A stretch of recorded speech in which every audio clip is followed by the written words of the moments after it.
बिहार प्रतिपक्ष नेता तेजस्वी यादव पहुंचे पटना। बीजेपी सांसद सुशील मोदी पर किया जमकर हमला। बोले बीजेपी ने सुशील मोदी को किया दरकिनार। स्वास्थ्य मंत्री मंगल पांडे पहुंचे एनएमसीएच। कोरोना को लेकर स्वास्थ्य विभाग के अधिकारियों के साथ की बैठक। अस्पताल में बेड बढ़ाने की कही बात। केंद्रीय मंत्री रविशंकर प्रसाद पहुंचे आईजीआईएमएस। टीका उत्सव कार्यक्रम में हुए शामिल। कोरोना के वैक्सीन की आपूर्ति की कही बात। और खुदा बख्श लाइब्रेरी को तोड़े जाने का विरोध। नागरिक संवाद कार्यक्रम का किया गया आयोजन। नागरिकों से संवाद कर निकाला जा रहा है धरोहर बचाने का निष्कर्ष। नमस्कार, आप देख रहे हैं वीआईपी न्यूज और मैं हूं आपके साथ राखी लांबा। नेता प्रतिपक्ष तेजस्वी यादव ने पटना पहुंचते ही बीजेपी सांसद सुशील मोदी पर हमला बोल दिया। दरअसल मधुबनी कांड में आरजेडी नेता का नाम लेने के मामले में तेजस्वी ने उन पर तीखा हमला किया। इसके साथ ही तेजस्वी ने कहा कि सुशील मोदी को तो उनकी पार्टी बीजेपी ने ही दरकिनार कर दिया है। ऐसे में वो सुर्खियों में बने रहने के लिए उलझुल बयान दे रहे हैं। इस दौरान तेजस्वी ने ममता को मिले नोटिस को लेकर चुनाव आयोग पर भी आरोप लगाए और कहा कि अब इलेक्शन कमीशन भाजपा चुनाव आयोग बन गया है।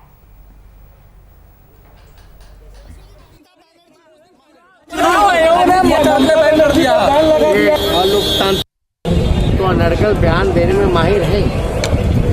मधुबनी के मामले में भी जो उन्होंने ट्वीट किया उसका क्या हुआ वो आप सब लोग जानते हैं। जहाँ तक बात ऐसी बातें अगर शिवसेना भी करते हैं तो कोई मतलब ही नहीं, वो आउट ऑफ सीन है।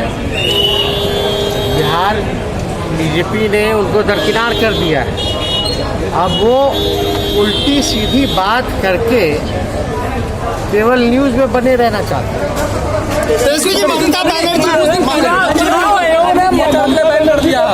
ये लोकतांत्रिक फैसला चुनाव आयोग का है।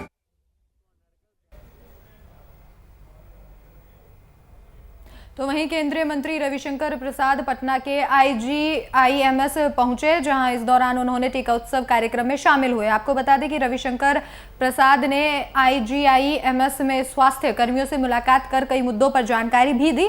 इसके साथ ही राज्यों में कोरोना की वैक्सीन की आपूर्ति किए जाने की बात कही।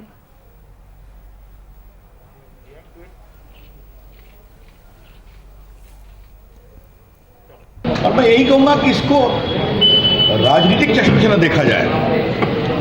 एक चिंता की बात है, हमें सबको संभालना है, सबको हमें वैक्सीन लगाना है। इसलिए मैंने संख्या फिर रिपीट करूंगा, आज तक 11 करोड़ डोजेज देश के लगभग 9.5 करोड़ लोगों को लग चुके हैं।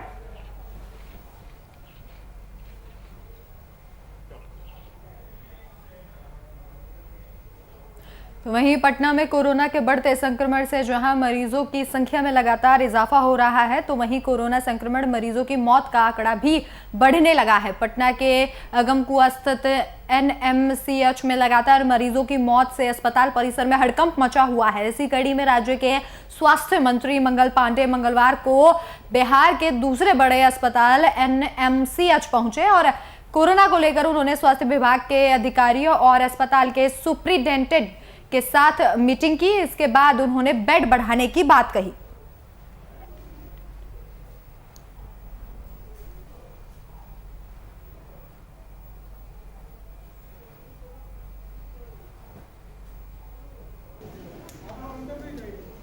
कल ही मैंने बिहार के सभी सिविल सर्जन और मेडिकल कॉलेज के प्रिंसिपल और सुपरिटेंडेंट से सारी व्यवस्थाओं पर बातचीत की। जो आवश्यक दिशा निर्देश देने थे वो दिए गए और आज एनएमसीएच आया हूँ। यहाँ की व्यवस्थाओं को मैंने देखा, मरीजों से मैं मिला हूँ। सभी मरीज व्यवस्थाओं से पूरी तरीके से संतुष्ट हैं। सभी ने कहा कि उपचार बेहतर हो रहा है। मैं स्वयं बेहतर महसूस कर रहा हूँ। दवा से लेकर खाने पीने तक की सुविधाएं बेहतर हैं। और एक चीज़ की ज़रूरत महसूस की गई थी कि एनएमसीएच में बेड की संख्या बढ़ाई जाए और न केवल एनएमसीएच में बल्कि जिन जिन मेडिकल कॉलेजों में ज़रूरत है उन सभी मेडिकल कॉलेजों में बेड्स बढ़ाने के निर्देश दिए गए हैं।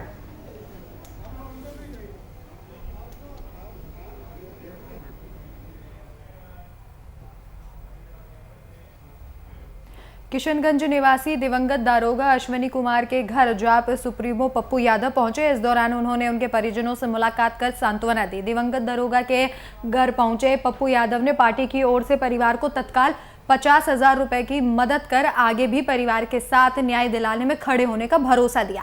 मुलाकात के बाद पप्पू यादव ने सरकार पर जमकर निशाना भी साधा।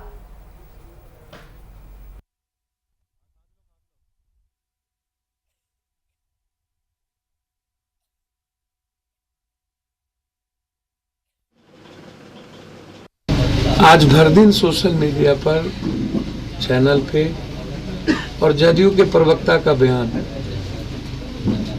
इतना ठेस पहुंचाया है मुझे।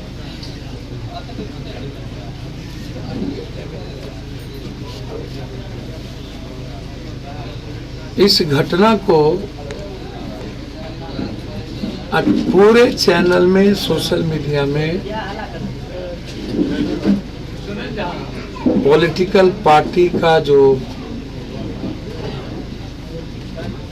शागिर्द होते हैं, जिसको कोई समझ समाज शास्त्र का, समाज विज्ञान का, समाज का है ही नहीं, वो इस मर्डर को पूरी तरीके से हिंदू मुसलमान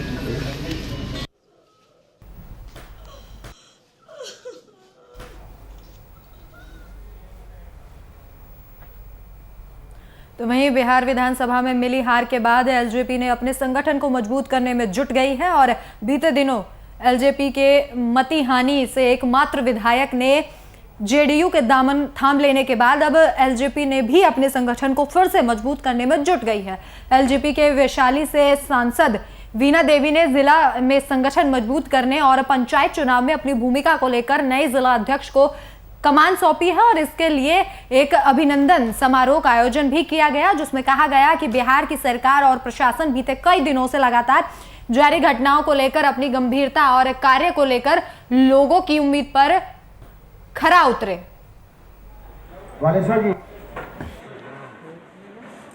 तो लॉ एंड ऑर्डर तो बिगड़ा हुआ है बिहार में। मुजफ्फरपुर में भी आए दिन मर्डर हो रहा है। कहीं सुनते हैं कि क्रिकेट खेलने में बच्चा सबको मार दिया जाता है, इधर मार दिया जाता है, कभी आधा धड़ कटा हुआ मिल रहा है, मुर्गी कटा हुआ मिल रहा है। तो इसमें प्रशासन भी इस पर तत्पर रहे। सरकार को इस पर ज़्यादा से ज़्यादा ध्यान देना चाहिए, प्रशासन को निर्देश देना चाहिए, मजबूत करना चाहिए कि बिहार में इस ढंग का माहौल पैदा न हो, जिसके लिए लोगों ने वोट दिया कि हम उस राज से निकल के हम स्वच्छ राज्य में हम रहे, हमारे राज्य में भ्रष्टाचार चाहे आतंकवाद को हम लोग बढ़ावा न दे। इसलिए हम चाहते हैं कि सरकार इस पर ध्यान दे। हाँ, बारी बारी से सब लोग। पिंकी जी आइए, आइए बालेश्वर। देश के कई महानगरों और शहरों में बिहार से गए प्रवासी मजदूर एक बार फिर से गांव की तरफ लौट रहे हैं। अब कई शहरों में कोरोना संक्रमण को लेकर लॉकडाउन का डर सताने लगा है। इसका डर साफ तौर पर मजदूरों में दिख रहा है, जिसके चलते एक बार फिर से गांव की ओर लौटने पर मजबूर हो गए हैं मजदूर।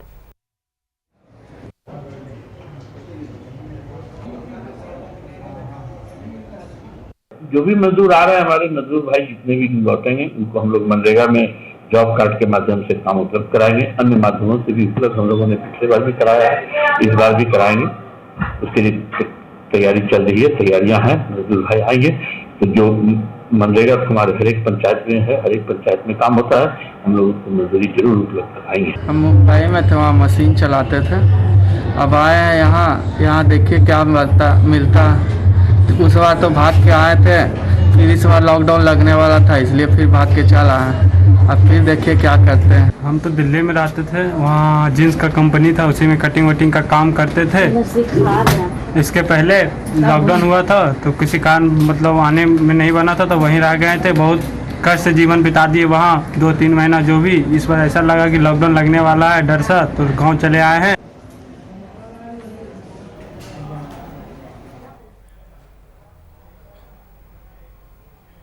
छपरा कोर्ट के आदेश के बाद आज से कोर्ट परिसर में क्लाइंट के आने पर प्रतिबंध लगा दिया गया है, जिससे वकील और क्लाइंट के बीच मुलाकात पर परेशानी बढ़ गई है। फिलहाल कोर्ट सभी वर्चुअल ही चलेगा और वहीं इस मामले से नाराज विधि मंडल महामंत्री के रवि रंजन सिंह ने कहा कि जब वकीलों और क्लाइंटों की मुलाकात ही नहीं होगी तो न्यायालय का काम कैसे किया जाएगा।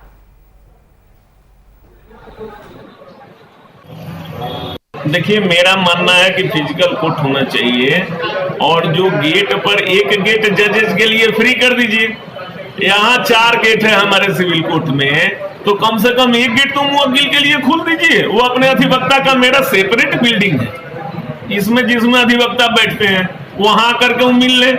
आपको जो भी बैरिकेटिंग करना है वो सिविल कोर्ट का फोर्स ला के कर दीजिए, उधर नहीं जाएंगे लिटिगेंट, वकील केवल एंट्री रहेगी।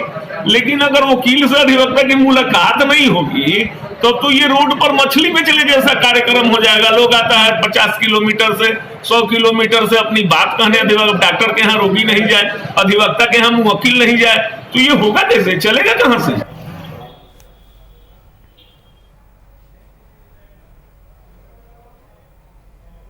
बिहार सरकार द्वारा गाइडलाइन की लोग जमकर धज्जियां उड़ा रहे हैं। ताजा मामला भागलपुर के सुल्तानगंज का है, जहां भागलपुर मैथमेटिक्स क्लासेस कोचिंग संस्थानों की ओर से कोविड-19 की गाइडलाइन की लगातार धज्जियां उड़ाई जा रही है और कोचिंग संस्थानों में बच्चों की पढ़ाई धड़ल्ले से जारी है। वहीं मैथमेटिक्स क्लास के निर्देशक सुधांशु कुमार ने कहा कि हम जेल जाने के लिए तैयार हैं, लेकिन कोचिंग बंद नहीं करेंगे।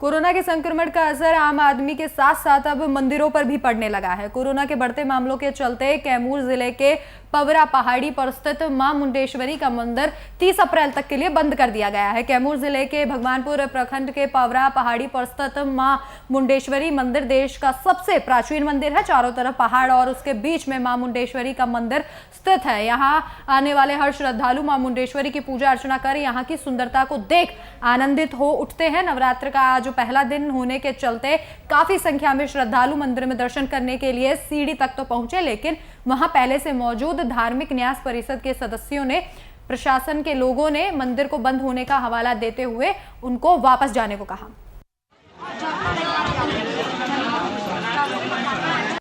ये स्थिति में श्रद्धालु आगे यही कर रहे हैं, जो भी भक्त अपने माता के दर्शन में मनोकामना लेकर जो भी आए हैं, जो भी श्रद्धालु आए हैं, जो भी सोच रहे हैं कि हम माता के दर्शन करें, तो कोरोना तत्काल में ये दूसरी बार मंदिर बंद हो चुकी है, मंदिर बंद है। अतः श्रद्धालुओं को बहुत दुखी हो रहे हैं, जो कि माता के दर्शन नहीं मिल पा रही है।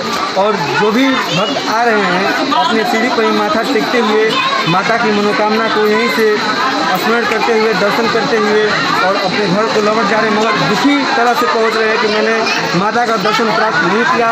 और अधिक श्रद्धालुओं में अनेक प्रकार की कष्ट हो रही हैं, जो कि पैर जल रहे हैं। हम लोग ठेला ठेली चला रहे हैं और गरीब बंदी हम लोग मर रहे हैं। सीढ़ी पर इतना भीड़ लग रहा है, तरावना नहीं हो रहा है, हम लोग के सामान पर तरावना लग गया है, इसलिए मंदिर हर नवरात्रि में बंद हो रहा है। हम लोग बहुत दिक्कत में, साल भर हम लोग बैठ के बिताते हैं, जब नवरात्र आता है तो मंदिर बंद कर देते हैं। आ रहे हैं मुंडन करावे हैं नातिन के दोनों बेटा पतो लेके का भइल मुंडन? हाँ भल है, मंदिर खुलल बा, दर्शन वर्शन भइल? नहीं दिक्कत बाटे कि हमनी के बाटे तो 1 लाख रुपया घाटा लगत बाटे, सरकार अपन वाला मनमानी करत बाटे।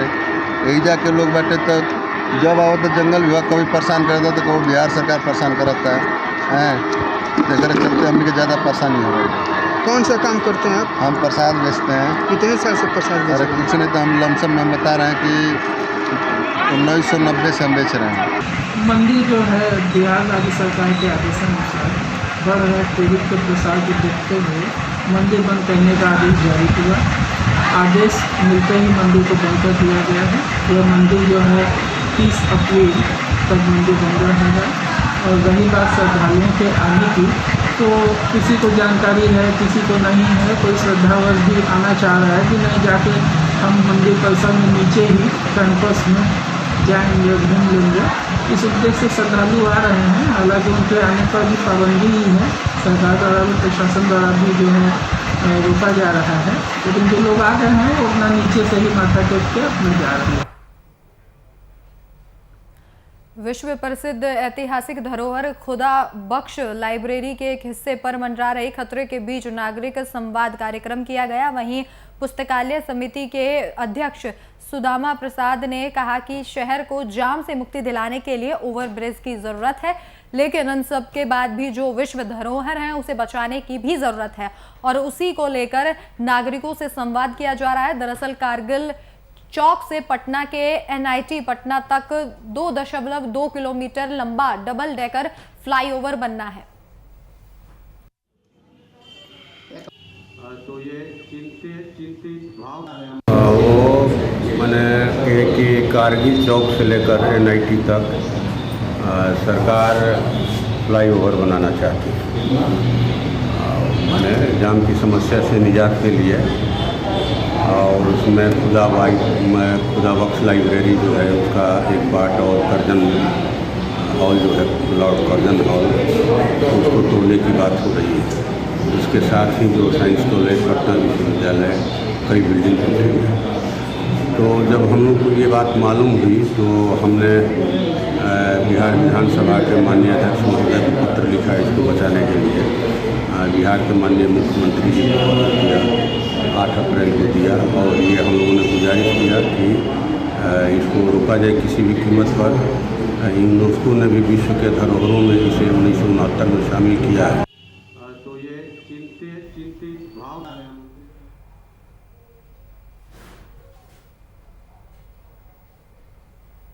तो वहीं मुजफ्फरपुर पुलिस को एक बड़ी सफलता मिली है, जहां पुलिस ने एक बड़ी कार्रवाई करते हुए 3 थाना क्षेत्र से हथियार सहित 7 आरोपियों को गिरफ्तार कर लिया है। कुख्यात शराब माफिया और अपराध क्षेत्र में दर्जनों कांड के आरोपी बिट्टू ठाकुर को हथियार कारतूस के साथ गिरफ्तार किया है। इस मामले की जानकारी सिटी SP राजेश कुमार ने प्रेस कॉन्फ्रेंस करके दी।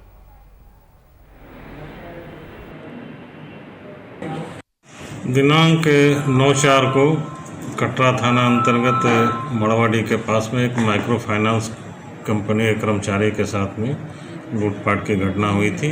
उनसे 82,000 रुपये की लूट हुई थी। इस घटना के उद्भेदन हेतु पुलिस उपाधीक्षक ईस्ट श्री मनोज कुमार के नेतृत्व में एक टीम का गठन किया गया। ये और कटरा थाना अध्यक्ष कांड के उद्भेदन हेतु तकनीकी सहयोग के सहारे अनुसंधान करते हुए इसमें संलिप्त अपराध कर्मियों को चिन्हित कर उन्हें गिरफ्तार किए।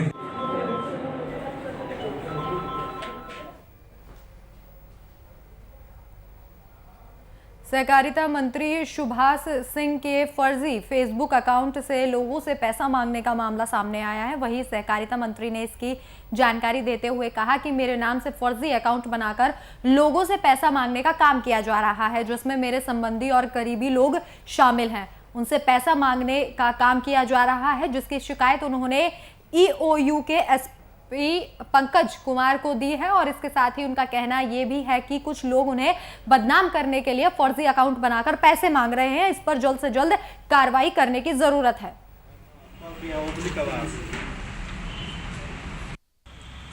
कुछ रिश्तेदारों और कुछ शुभचिंतकों के द्वारा फोन आया कि आपके नाम पर पैसा मांगा जा रहा है, ID बना लिया गया है। हम लोगों को भी जानकारी हुई, उधर अखबार में भी, कैसे न्यूज में भी छप गया, सिवान में TV पर भी चल रहा है। तो उसी संदर्भ में हम कंप्लेन भी दे रहे हैं। SP के पास एप्लीकेशन तैयार कराए हैं, जांच कराया जाएगी कि कौन ऐसा आदमी फ्रॉड कर रहा है। तो वही रिश्तेदारों को और शुभचिंतकों को अपना कॉल करके फ्रेंड रिक्वेस्ट में और उसके बाद पैसा का डिमांड की, हम तबीयत खराब है तो हॉस्पिटल में हैं, इसी तरह से कर रहा है। सोशल मीडिया के माध्यम से मांग रहे हैं। हाँ। छपरा के मशरक थाना क्षेत्र के बहरौली पंचायत के शेखपुरा गांव में देर रात झोपड़ी में आग लगने से झोपड़ी समेत हजारों रुपए की संपत्ति जलकर राख हो गई। इस अग्निकांड पीड़ित की पहचान पुण्यदेव सिंह पिता के रूप में की गई है। इस मामले में बताया जा रहा है कि देर रात सभी सोए हुए थे कि अचानक झोपड़ी में आग लग गई। रात का समय होने के चलते जब तक आसपास के लोग पहुंचते तब तक आग ने झोपड़ी को जलाकर राख कर दिया। झोपड़ी में कपड़ा बिछावन समेत हजारों का सामान जलकर राख हो गया।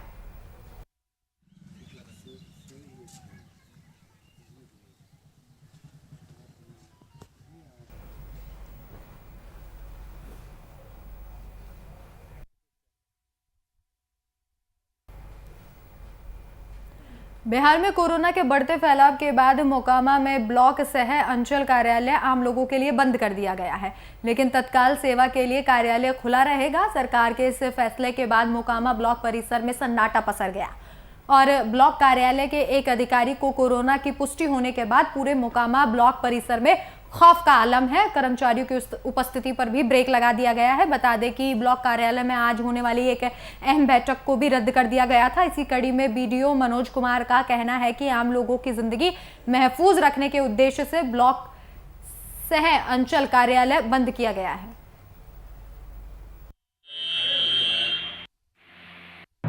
जैसा कि बिहार सरकार का दिशा निर्देश है कि बिहार सरकार के जितने भी ऑफिस हैं वो दिनांक 30/4/2021 तक सामान्य लोगों का प्रवेश उसमें निषेध किया गया है। इसी आलोक में मोकामा प्रखंड अंतर्गत भी आम जनता से अपील है कि अगर कोई विशेष काम ना हो प्रखंड कार्यालय नहीं आए। यहाँ का स्टाफ भी रोस्टर वाइज ही प्रखंड कार्यालय आ रहे हैं।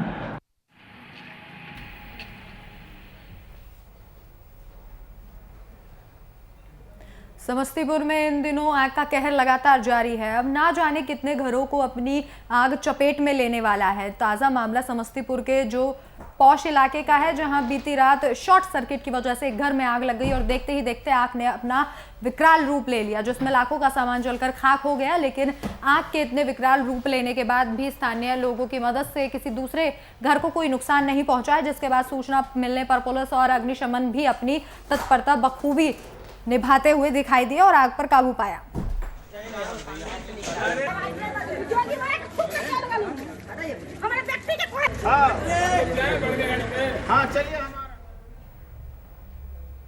तो वहीं बिहार में पंचायत चुनाव के होने की सूचना के बाद शराब व्यापारी सक्रिय हो गए हैं। रोज जिले भर में कहीं ना कहीं से बड़ी मात्रा में शराब पकड़े जाने की सूचना मिल रही है। इसी कड़ी में बीती रात छपरा सिवान बॉर्डर पर उत्पाद विभाग के द्वारा गुप्त सूचना के आधार पर वाहन चेकिंग के दौरान विदेशी शराब से भरी एक यूपी नंबर टैंकर पकड़ी गई। शराब की कीमत 16 लाख आकी जा रही है। वहीं चालक को भी गिरफ्तार कर लिया गया है। आपको बता दें कि ये शराब की खेप हरियाणा से छपरा के सीतलपुर में डिलीवरी करनी थी और वाहन चेकिंग के दौरान पुलिस ने यह कार्रवाई की।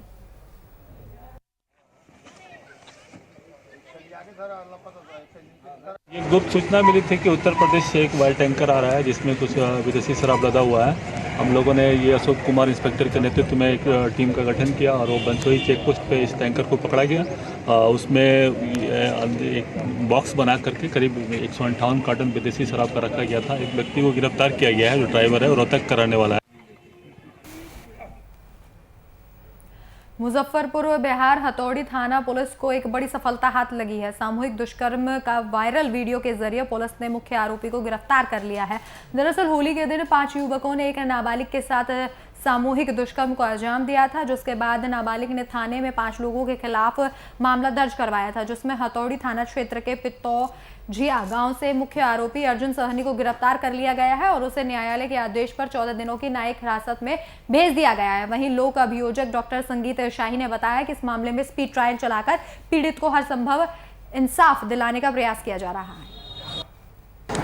जी, एक नाबालिग के साथ बलात्कार करके और उसका वीडियो वायरल कर दिया गया है, जिसमें आज अर्जुन सहनी गिरफ्तार होकर आए हैं।